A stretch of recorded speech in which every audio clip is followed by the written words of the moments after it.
Assalamualaikum warahmatullahi wabarakatuh.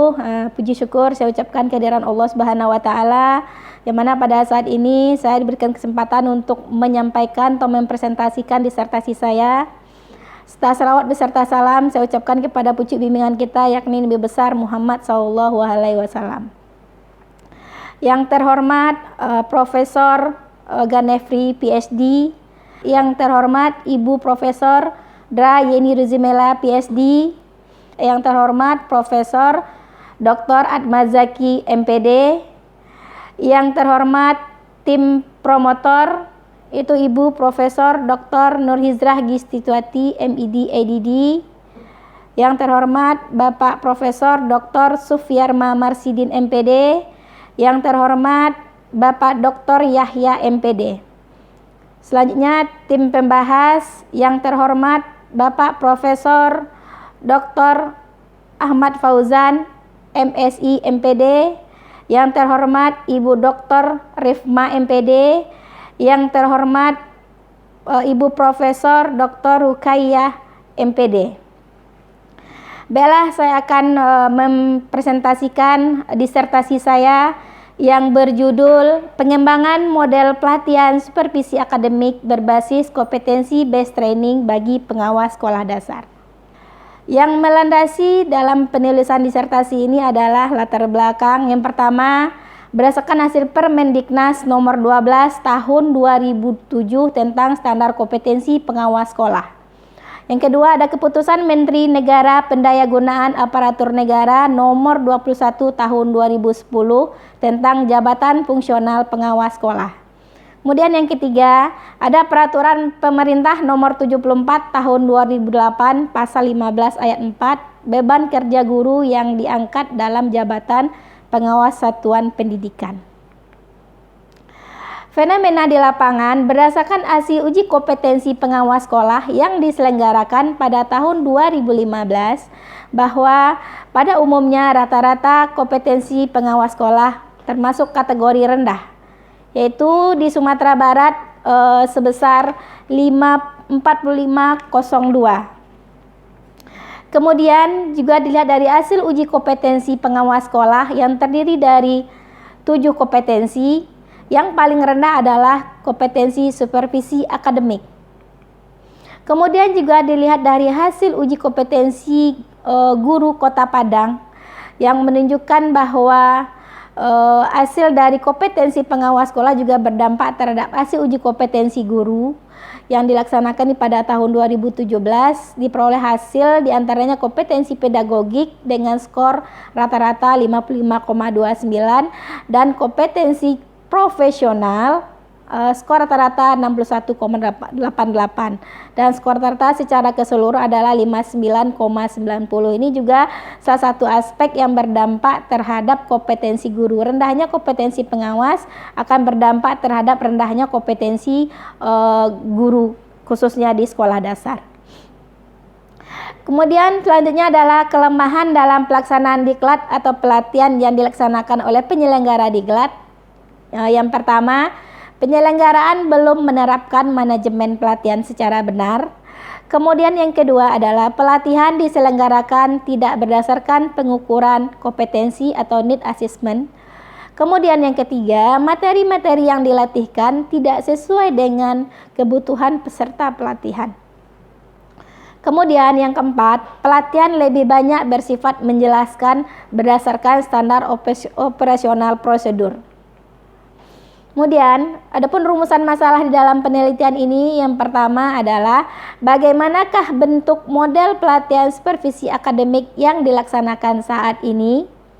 Kemudian yang kedua, bagaimanakah hasil desain model pelatihan supervisi akademik berbasis kompetensi based training bagi pengawas sekolah dasar khusus Kota Padang. Kemudian yang ketiga, bagaimanakah validitas model pelatihan supervisi akademik berbasis kompetensi based training.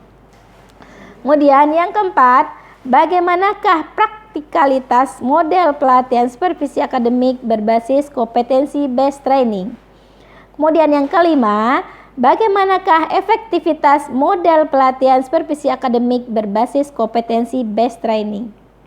Adapun tujuan penelitian ini adalah yang pertama, menghasilkan model pelatihan supervisi akademik berbasis kompetensi based training bagi pengawas sekolah dasar. Kemudian yang kedua adalah mendeskripsikan hasil desain model pelatihan supervisi akademik berbasis kompetensi based training bagi pengawas sekolah dasar Kota Padang. Kemudian yang ketiga adalah menguji validitas model pelatihan supervisi akademik berbasis kompetensi based training. Dan yang keempat adalah menguji praktikalitas model pelatihan supervisi akademik berbasis kompetensi based training. Yang kelima adalah menguji efektivitas model pelatihan supervisi akademik berbasis kompetensi based training. Kemudian spesifik produk yang dihasilkan di dalam penelitian ini yang terdiri dari yang pertama adalah buku model pelatihan, yang kedua ada buku materi pelatihan, kemudian yang ketiga ada buku petunjuk bagi peserta pelatihan, dan keempat adalah buku petunjuk bagi instruktur pelatihan. Kemudian pentingnya pengembangan. Penelitian pengembangan atau penerapan model pelatihan supervisi akademik berbasis kompetensi based training sekolah dasar ini penting dilakukan untuk meningkatkan kualitas dan profesional pengawas sekolah dasar. Adapun asumsi di dalam penelitian ini adalah bahwa pelatihan supervisi akademik berbasis kompetensi based training ini adalah yang pertama, pelatihan yang diberikan dapat menciptakan kemandirian belajar bagi peserta pelatihan. Kemudian yang kedua, setelah pelatihan selesai, para peserta dapat belajar secara mandiri sesuai dengan materi yang telah diberikan. Kemudian yang ketiga, pelatihan berbasis kompetensi based training lebih fleksibel dalam isi materi. Kemudian yang keempat, dapat diaplikasikan langsung karena pelatihan lebih berorientasi peningkatan kemampuan secara individual. Kemudian yang kelima, penyampaian materi lebih fleksibel dan tidak kaku atau monoton. Adapun keterbatasan di dalam penelitian ini, yang pertama adalah dalam pelaksanaan pengembangan model pelatihan supervisi akademik pengawas sekolah, keterbatasan waktu sehingga pembahasan dari topik satu ke topik lain tidak cukup, sehingga pada saat narasumber memberikan materi tidak penuh. Ini adalah masalahnya. Kemudian keterbatasan yang kedua, pelatihan dan waktu tes serta pengisian angket dilaksanakan pada saat pelatihan dan sesudah pelatihan berlangsung. Kemudian manfaat penelitian ada secara teoritis dan praktis. Adapun landasan teori yang digunakan di dalam penelitian ini, yang pertama ada pengawas sekolah, kemudian ada kompetensi pengawas sekolah, ada pelatihan, ada supervisi akademik, dan kompetensi based training. Kemudian teori yang mendasari pengembangan model ada teori Gomez tahun 2003, Mayo Dobais, Brown eta, Scannell, dan Donald 2000. Kemudian kerangka pemikiran itu dimulai dari permasalahan, itu belum efektifnya pelatihan pengawas sekolah dasar. Kemudian ada solusinya perlu model pelatihan supervisi akademik berbasis kompetensi based training. Kemudian hasil yang diharapkan, terwujudnya model pelatihan supervisi akademik berbasis kompetensi based training. Kemudian metodologi penelitian berupa jenisnya adalah Research and Development atau R&D. Kemudian langkah-langkah pengembangan model yaitu model ADI yang dikembangkan oleh Robert Mary B. Burns yang terdiri dari analisis, design, development, implementation, dan evaluation. Dan hasil penelitian, kondisi awal, yang pertama belum adanya keseragaman model, metode, dan cara pelatihan dalam memberikan pelatihan supervisi akademik. Yang kedua, belum ada materi khusus yang diberikan kepada peserta pelatihan dalam pelaksanaan pelatihan.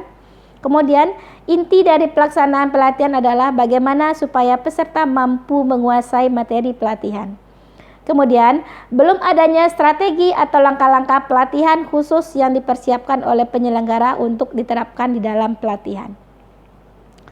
Kemudian ada konstruksi model. Konstruksi model adalah model yang dibangun atau model hipotetik, tentu beranjak dari konsep pembelajaran. Kemudian ada pembelajaran orang dewasa, ada teori perilaku dan teori kognitif. Kemudian ada indikator di dalam pengembangan model, kompetensi based training adalah yang diadopsi dari teori Gomez, ada 3, ada perencanaan, pelaksanaan, dan evaluasi. Ini nanti menjadi dasar dalam sintak dalam pelaksanaan model. Kemudian prosedur pelaksanaan ini terdiri dari yang dikembangkan dari Joyce and Well, yang terdiri dari ada perencanaan, implementasi, dan evaluasi.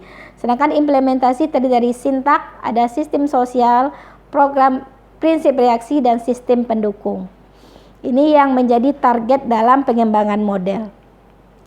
Kemudian model final pelatihan supervisi akademik berbasis kompetensi based training atau CBT. Ini ada yang terdiri dari perencanaan, implementasi, dan evaluasi. Ini ada komponen pertama persiapan, kemudian ada sintak. Di sini ada penambahan dua model yang dikembangkan dari Gomez, yaitu ada tambahnya adalah pelaporan hasil dan tindak lanjut dari hasil pelatihan. Inilah model target model final dari pelatihan supervisi akademik berbasis kompetensi based training. Kemudian uji validitas, praktikalitas, dan efektivitas. Buku model diperoleh hasil 4,51 kategori valid. Kemudian buku panduan peserta 4,37 kategori valid. Kemudian buku panduan instruktur 4,37 kategori valid. Dan yang keempat adalah buku materi pelatihan 4,31 kategori valid. Kemudian interclass coefficient korelasi ICC yang buku model 0,92 kategori konsisten, buku panduan peserta 0,72 konsisten, buku panduan instruktur 0,75 konsisten, buku materi pelatihan 0,81 kategori konsisten. Berikut adalah dokumentasi pelaksanaan kegiatan pelatihan yang terdiri dari peserta pelatihan, ada instruktur, dan ada peneliti sendiri, kemudian foto bersama dengan para peserta pelatihan, instruktur, dan peneliti sendiri. Kemudian kesimpulan dari disertasi ini adalah menghasilkan model pelatihan supervisi akademik berbasis kompetensi based training yang dinyatakan valid, praktis, dan efektif. Demikianlah hasil presentasi disertasi saya. Lebih terkurang saya mohon maaf. Wabillahi taufiq wal hidayah. Wassalamualaikum warahmatullahi wabarakatuh.